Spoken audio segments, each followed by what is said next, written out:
kumusomye nanone adufashe soma ijambo ry'Imana indirimbo ya Salomo 8 umurongo wa 7.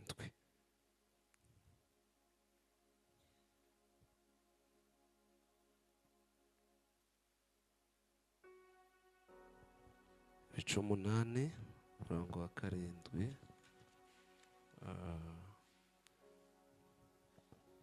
Ibice 8 umurongo wa 7. Yego. Amazi menshi ntiyazimya urukundo. Yego. N'inzuzi zuzuye ntizarurenga hejuru. Yego. Umuntu watanga ibyo afite mu rugo rwe byose kugira ngo agure urukundo yagawa rwose. Amen. Umuntu watanga aho ibyo afite mu rugo rwe byose. Yego. Kugira ngo agure urukundo. Yego. Yagawa rwose. Yagawa rwose. Amen. Amen. Amazina ni Kamusore Fidel, papa ntuye Nairobi, korera umurimo w'Imana mu itorero rya Zion Temple ahantu bita Kasarani. Ku cyumweru sinibuza abantu benshi barakambwiye ako kantu kandi si keza. Amen. Amen. Amen. Ndabona sinzi aho abantu bari. Muri hano tuzamura ibiganza nimba turi kumwe. Tugiye kongera gusoma Abakorinto ba mbere ibice 13 umurongo wa 1. Havuze ngo nubwo navuga indimi z'abantu n'iz'abamarayika ariko singira urukundo mpindutse nk'umuringa uvuga cyangwa icuma kirenga. Amen. Semeni haleluya. Turashimye Imana kuba hano hantu kandi Imana yo mu ijuru bishimirwe. Semeni amen. Turashimira itorero rya Karuvari. Imana ibagirire neza abayobozi staff yose. Imana ibahe umugisha. Imana ibahe umugisha. Munikiriza gose. Mwikiriza nta muntu dufitanye ikibazo. Nta muntu dufitanye ikibazo ntawe. Kandi nimba gihari nukuri ntacu. Ntacu. Nimba kinahari ukimbwire ndaza kugikemura byihuse. Turabashimiye gose kongera kuduha umwanya no kuduha akagatuti ngo tuganire n'ubwoko bw'Imana. Umuntu w'inshuti yawe ukorera Imana ikintu ciza kirenze ibindi byose yo gukorera yo guha umwanya ukavuga Imana. Haleluya. Nico kintu yokora ciza conezeza umuntu ukorera Imana nukumuha umwanya akavuga Imana. Ndashimira abavandimwe twagendanye. Imana ibagirire neza. Imana ibafashe. Musa umeze neza? Musa n'umuntu mwiza. Ngakora aho twumve. Kora aho twumve kiranze kuganira iminota yanje sindirenza abe numwe.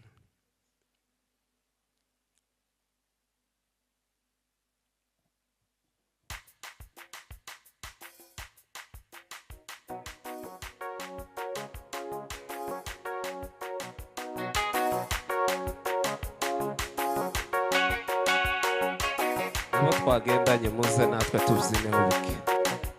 Muze dutambe bukeya kugira ngo nze gukomeza.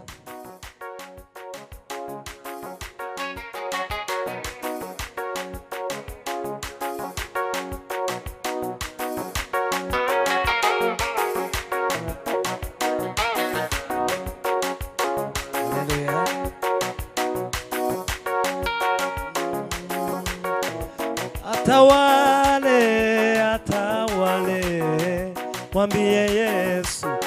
Atawale,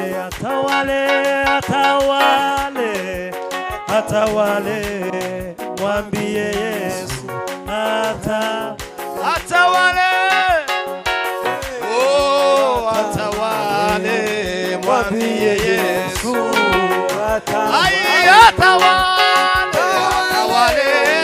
Atawale, mwambie Yesu.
Imana ibaho umugisha gose. Imana ibaho umugisha gose. Aha. Kucumwero ku mugoroba twarimo tubwira abantu ngo ikigeragezo kikazokurusha imbaraga gutekereza hari kwica Imana yavuze yabeshe. Amen. Uyu munsi natekereje ngo tuganire urukundo umwanya mutoya. Jambo urukundo ni ikintu kiremereye, ni impano y'Imana iziza mu muntu ikamuhindura, ikamwubakira ubuzima bwita gukunda. Haleluya. Kubera ko ari ingundo zitatu zikunda kuvugwa. Urukundo rwa mbere biriza yita ngo ni philose mu Kigiriki. Ni urukundo rw'abavukana, umuntu agakunda undi bitewe n'amaraso. Urwa kabiri ni helose. Lose nago ni urukundo rufite impamvu. Umuntu ukurusha ubushobozi ukamukunda kubera ko akugurira umugati. Urwo rukundo nago niko. Urukundo rwa gatatu rwitwa agape, nubwo Yesu yadukunze kandi abakristo bose bagomba kugira. Semeni haleluya. Paulo arandika, yandikira ab'Ikorinto, arababwira ngo nubwo umuntu yavuga kundi minishi, akuzuzwa neza, akerekwa, agahanura, ndetse ngo agahishura n'ibihishwe, ngo ariko iyo adafite urukundo, ngo abameze nka cacuma kirangurura, tikiza kimenya ko caranguruye, tikiza kimenya n'ubikoze. Kubera iki? Kibikoreshejwe n'urukundo, ahubwo kibikoreshejwe n'ugifite. Sema amen. Ariko urukundo ni imbaraga iri mu muntu ihindura ubuzima. Umuntu agakunda umuntu adashingiye ku kintu runaka. Ubundi urukundo ndashobora kuvyita kuko ari imbaraga zituye mu muntu ziza zimya ibintu zose bitari byiza zigomeka ku muntu. Amen. Urukundo nirwo ruzarurangiza umujinya umuntu yarakaye akumva yobona uwo yarakariye yomukuraho. Urukundo ruzaruza rukazimya nikizimyamo. Urukundo ruzaruzimya ikintu cyose kibi gituye mu muntu. Umuntu akishimira umuntu wese, umuntu akavugisha umuntu wese, umuntu akabana n'umuntu wese neza. Semeni haleluya. Umukristo utagira urukundo azobanza aje gusenga neza, subire yaje kwinginga Imana, ayibaze ngo ese narahamagawe ko ndakunda abantu kandi mwabavandimwe. Umuntu wanga umuntu uwo ndahaja mu ijuru tibiba. Yohana arandika, Yohana wa mbere ibice 2 umurongo wa 15 na 16, aravuga ngo umuntu wese wanga mwene se. Semeni haleluya. Aravuga ngo uwo muntu n'umwicanyi, ngo kandi ngo nta mwicanyi ufite ubugingo buhoraho ntawe. Umuntu wese wanga mwene se ngo nta bugingo buhoraho afite. Uwo nguwo aracari kure cyane. Ariko mureke mbabwire, twebwe tuzira urukundo tuzatwiratana n'umwenda twakuye mu iduka. Nyiri duka waje akubwira ngo kari bakazaje kugutega, ariko wewe wawambara ugakereza amateraniro ukaza n'isakame wa ukandagira muniangalie ukica. Ukiratana umwenda bakuye mu Bushinwa, banyire kuzana batawiratanye, wewe wambaye umwe n'abasigaranye myinshi batiwe.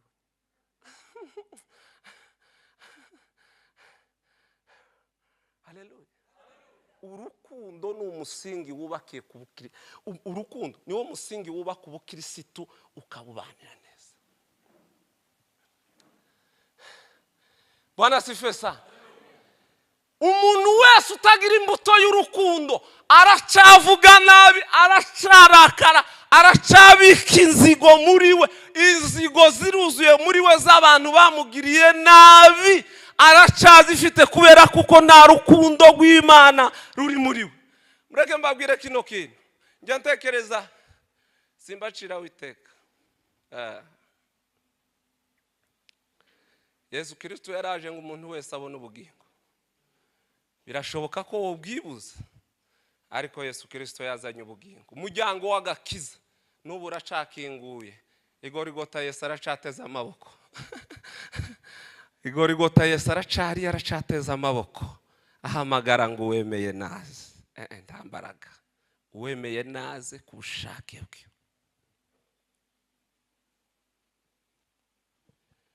Sema amen.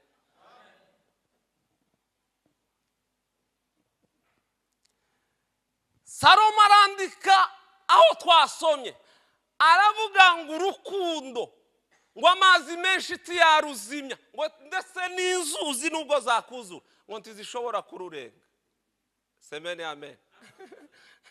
Aravuga ngo umuntu ushobora gufata ibye kugira ngo abigure urukundo, uwo muntu utiyabimenye urukundo ngo tigobona ikirugu, nta kiguzi gobona. Yesu Kristo ngo yaramanutse, komandere za Bible zazivuga neza, zivuga ngo yabanjije kwerekwa, babanza kumuzanira filime y'ibyo azocamo, ngo arabyitegereza, aravuga ngo kubera urukundo umwana w'umuntu mwene wacu umuvandimwe ari mu buzima butari bwo, biriya byose ko ndabona urukundo ruri hejuru yabyo. Biriya byose ko ndabona urukundo rubirenze, ibi ngibi ni ubusa.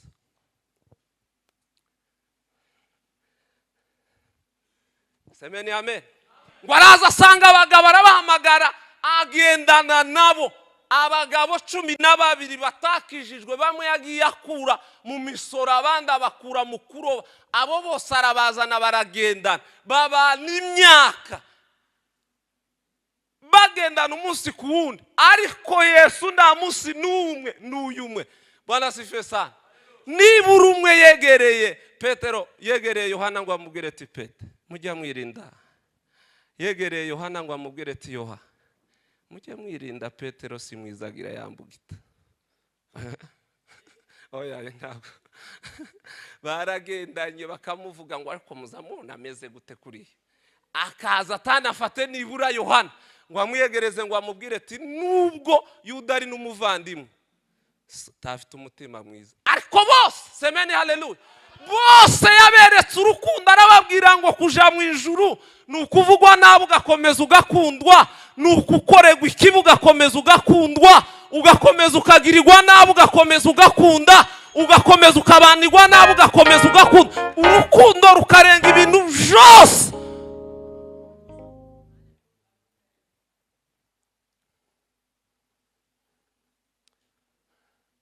Semeni haleluya. Urukundo nigo ruzana imbabazi rukaziha ikibanza.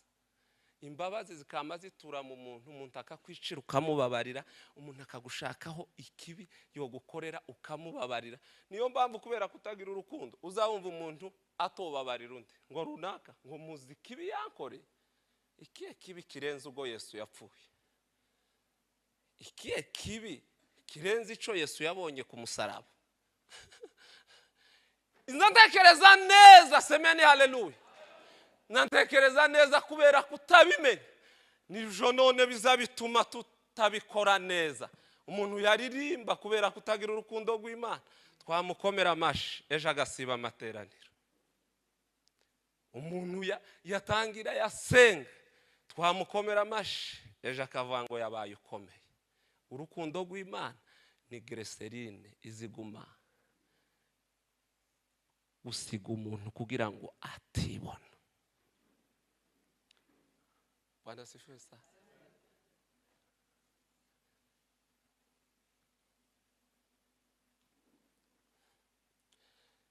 Bibiliya Paulo yandikira Biroma arababwira ngo dufite umuntu wese yakagombye kugira umwenda umwe. Umuntu wese yakagombye kugira umwenda umwe ngo gukunda. Bwana sifiwe sana. niyo mpamvu nkunda kubwira abantu ngo nugirirwa amahirwe ukagirirwa amahirwe umuntu akakwizera akaza kukukaba amafaranga ukayamuha wishimye uzirinde kuja kuyamwishuza utameze uko wayamuhaye uzomwishuze nkaho wayamuhaye wishimye kuko hari igihe woyamwishuza kubera ubuzima butawumereye neza akayabura akazoya kwishura ariko ntiwogarura ya magambo wavuze uwo mubwira nabi ukamukomeretsa igikomere kikaja ku mutima tagusubiza agashaka ya mafaranga akayagusubiza ariko ya magambo wavuze tiyogaruka semene amen niyo mpamvu uzabumva umuntu avuga ngo mugenzi we ngo runaka ni umugome ako kantu narakanditse iyo umuntu akubwiye ngo runaka ni umugome ubugome kugira ngo abumenye nta cuma yakoresheje ahubwo hari ico afite citwa ubugome kiri muri we kivukana na kijya kiri mugenzi we byamenyanye biramubwira ngo runaka afite impanga yanjye buriya muri runaka harimo impanga yanjye ugahita wumva umuntu ngo runaka ngo ni umugome uzi kiba cakikwereka ubugome bwiwe ni ubugome bugutuyemo kuko ibibi biraziranye semene amen biraziranye kandi urukundo nugirirwa amahirwe umuntu akaguhemukira umuntu akaza akaguhemuka ukagirirwa ayo mahirwe uzomenye kuko akwigishije ishuri ryo kuvuga ngo nzabaho mu buzima bwo kudahemuka kuko guhemuka birababaza kubera urukundo Imana yampaye umuntu nubwo yombemukira nokomeza nkamukunda nkabaho mu buzima budahemuka kubera ko guhemuka si byiza kandi nimba umuntu yohemukirwa nawe agasubira agahemuka nta shuri yize ntaco guhemuka byamubwiye ariko nimba guhemuka hari ico byakubwiye wakuye mu ishuri ryo kuzopfa udahemutse urukundo rw'Imana ni imbaraga zidushoboza kwihanganira icyo cyose abakristo baza babana ukaza wumva umuntu aravuze ngo runaka ngo ngo runaka ngo nje simukunda ukunda nde ngo runaka ngo ngo muzamubona gute tako tuzatumubona ngo ngo nzanamubona ngo ni inzoka izivuga usibye ko yavuze umunsi umwe wa Adamu na Eva hari indi iravuga izi kubwira ngo runaka ni mubi inzoka muzamubeshera ikibifu ugwango semene amen tagwango rutoya ruhaba tagwango rutoya ruhaba ngo nje ngo nangana buke tiwangana buke ufite icumba c'ugwango shitana aracumbitse kandi semene amen iyo umuntu adafite urukundo muri we azaba umuzamu ku makosa y'abagenzi biwe umuntu akazamugendaho yakora ikosa ngo sinababwiye runaka umuntu akaza undi yakora ikosa ngo timubona iziwe ndaza birebaho ninde wabatumye kuba umucamanza w'abana ninde wabatumye kuba umucamanza w'abakristo sema haleluya ninde wabatumye ninde wababwiye ngo tumugire urukundo abakristo bakabana batosuhuzanya murege mbabwire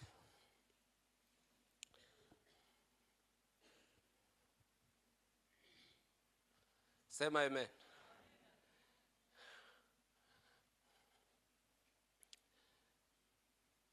ikintu ca mbere kizacirukana urukundo mu muntu rugashira ni igisuzuguriro gusuzugurwa bijya bimara urukundo bikimika kamere akaba umwami mu muntu umuntu akumva yovugisha uwo ashaka uwo adashaka atamuvugisha kandi mureke mbabwire ururimi semene amen ururimi ni inkota icyajije amugiyo bikanasongora ticyaye gusa iranasongoye Imana niyo yakoresheje mu kurema munumve semeni amen ngo irangize ibona ni hatari ibona n'intwaro ikomeye ibona n'intwaro ikomeye itopfa kwihanganirwa ngo irangize iravuga ngo reka ino ntwaro mbe nkuyizitirira iragenda ifata urupango rwa mbere ishiraho gwitwa amenyo buriya ni uruzitiro rwo gukingira ururimi ngo rutavuga cyane ibona biranze ifata n'imino ifunga ariko ururimi ruzarurenga izo nzitiro zibiri rukarasa rukavuga nabi umuntu akavuga nabi umuntu agakomeretsa amarangamutima kubera umuntu wananiwe kugenga ururimi gwiwe agatekereza kuyobora abandi umuntu wananiwe kuyobora ururimi gwe ngo arutoze kuvuga neza akifuza kuba umuyobozi w'abandi sema amen buriya hari urukundo titwokenera umuyobozi abantu bakundanye bose habe timona nuko ba protocol timugiraho no gushoboka nuko nanirana timuza mubibona protocol azazana umukristo agiye kumwicaza akamasigara hari protocol akaza akagera hari akareba umuntu agasanga yasigaye ejo yamwicaza hari yakunda akarakara ngo yamwicaje nabi kandi abantu baragoye abantu badafite urukundo baragoye kandi Bibiliya irabivuga Bibiliya yaravuze ngo n'Imana yageza yigira agahinda iricuza atari kuno muntu namuremeye iki muzosoma itangiriro igice cya mbere umurongo wa 31 Bibiliya zivuga ngo yitegereje ibyo yaremye ngo ibone ukuntu ari byiza ikagisifu irihimbaza ibone ukuntu biteye bimeze neza ngo irishime atukuzwe sa wigere mu gice cya 6 umurongo wayo wa 6 iravuga ngo yicujije icatumye irema umuntu wa muntu yashimaga ayiteye agahinda buriya agahinda impamvu kababaza n'Imana irakaza itangira kwicuza icatumye irema wa muntu semene amen ariko Paulo abivuga neza avuga amagambo 7 yantangaje aravuga ngo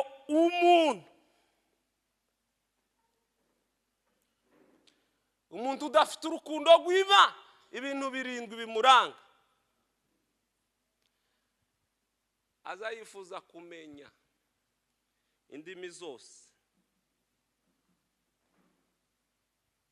kugira ngo azabone uko yirata ku bandi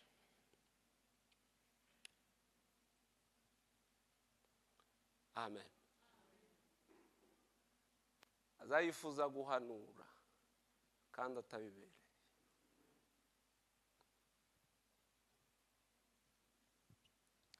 uwo muntu ngo nubwo yamenye ibihishwe n'ubusa adafite urukundo uwo ni Paulo wabivuze mu Bakorinto arasubira aravuga ngo nubwo yagira ubwenge bwose adafite urukundo biracara ubusa 5 kwizera kose kukimura imisozi adafite urukundo aracanyuje mu murongo 6 wabe nubwo yo kwitanga ngo atwikwe ibyo byose biracara ubusa adafite urukundo 7 semene amen gutanga ibyo atunze byose adafite urukundo ngo nubusa Bwana sifiwe sana ico naco nubusa ariko mwumvice urukundo rw'Imana ruzarukora mu muntu ruzagwihangana rukagira neza rukishimira ukuri urukundo iyo ruri umuntu ufite urukundo azayishimira gukosoka azayishima iyo hagize ikintu cyo muvugwaho kitari ciza kugira ngo agikosore azabinezererwa 4 ajya ababarira 5 azayizera 6 yiringira byose 7 azayihanganira ibyo ahuye nabyo zose. Sema amen. Urukundo rutokwihangana nukuri si urukundo, ntabwo ariko urukundo ruza gwihangana umuntu agakora ikosa ukamubabarira. Pana bubu umuntu ajya akora ikosa ukamubwira ngo nta kibazo, yewe mbabarira nta kibazo, ejo yongera irindi. Usinababwiye mbabarira akongera ijya gatatu ti nubundi gasinaye narakubabari, ufite ikintu uri mu kunshaka ntacu. Abantu bose bakwiriye kubana mu isi bagongana ariko imbabazi semene amen zigahora imbere yabo. Mureke mbabwire kino kintu, iyo umuntu aje kubaka urugo azakoresha ibintu bibiri bibanza. Azazana urukundo, akazana n'ubwenge. Amen. Azazana urukundo, akazana n'amahitamo. Yes. Umuntu agakunda umuntu agahitamo akubaka. Iyo arangije kubaka yica amahitamo,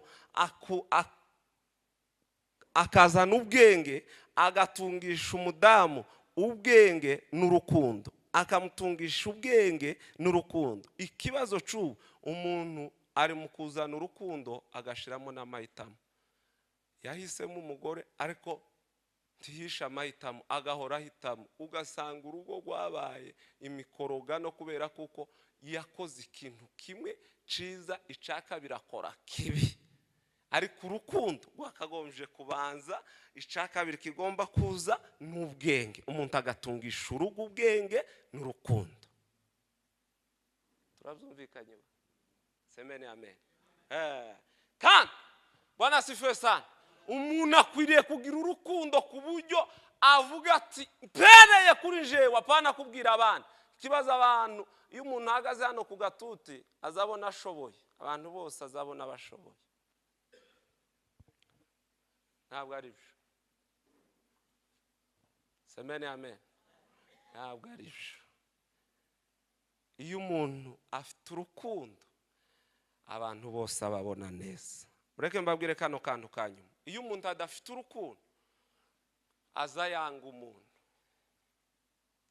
Iyo yanze umuntu azaza kumubwira mugenzi we kuko amuzimwe ubusowa bwo kutamenya ibyanditswe, akaza kumubwira ngo uzi runaka, ati runaka ateye gutya na gutya, n'umugome azakora ibi kubera kuko atazi icanditswe kivuga ngo umuntu wese wanga mwene se n'umwicanye, akemera ngo uzi uko ari byo ngo nanjye nzambibona. Icakabiri akuziho umunwa muremure, ujye uvuga menshi uzobimugezaho byihuse kandi atabigutumye. Umuntu icagatatu azi kuko rusoro riri mu mutima wawe. Umuntu akanga umuntu akamwanga, yazahura nawe ngo titugihuza, agakomeza akamwanga, guriya muntu namupfuyeho, ugasanga yicariye mugenzi we karamubwira ngo amufashe kumushingura mu mutima we. Zasehashika ziri mu mitima y'abantu, zasehashika umuntu yarwaye muri we ararembye, ari muri koma, muri sehashika yo mu mutima we kubera urwango. Sehashika iri mu mutima wawe, rusorori mu mutima wawe, uzawanga abantu bakaremba mu bitaro byo mu mutima wawe, ukabica ukabashingura byo mu mutima wawe. Umuntu atunze utuburi twinjira mu mutima we. Bwana sifiwe. Mugira urukundo kugira ngo mubane n'abantu bose amahoro. Mugira urukundo kugira ngo mwihanganire byose. Mugira urukundo muri inzira ija mu ijuru. Udafite urukundo wonanirwa. Mwakira ijambo ry'Imana.